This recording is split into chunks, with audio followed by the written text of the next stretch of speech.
Political instability, जाहिर है उसका ताल्लुक बराह रास्त मौशी बहरान से होता है, और गवर्नमेंट जितनी मजबूत होगी उतनी आपके उसके इक़दामात और उसकी पॉलिसीज़ और उनकी तमाम चीज़ें जो है वो उस पर एतमाद आएगा फ़ॉरेन इन्वेस्टर को भी।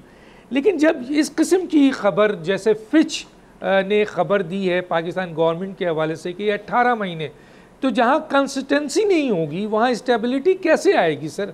तो ये ज़रा सा इसके ऊपर थोड़ा सा कमेंट्स दीजिएगा फिच रिपोर्ट पे, मैं फिर आगे जाऊँ।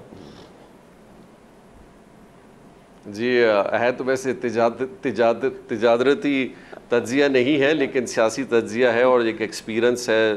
पाकिस्तान में सियासी उमूर पे टाइम भी गुजारा है। देखिए एक चीज़ डॉक्टर साहब बड़ी ज़रूरी है, दुनिया में कहीं पे भी पॉलिटिकल एम्बिशंस को हासिल करने के लिए जद्दोजहद ख़त्म नहीं होगी।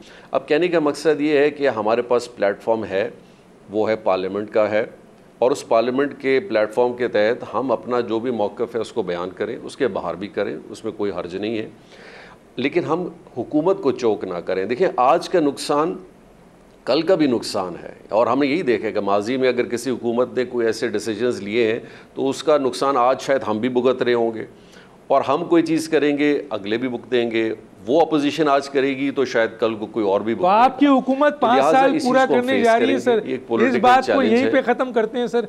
आपकी हुकूमत 5 साल पूरा करने जा रही है सर।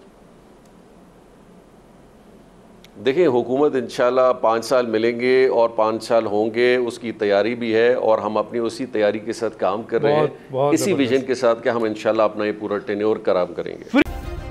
सब्सक्राइब करें और बेल दबाएं ताकि कोई खबर रह न जाए।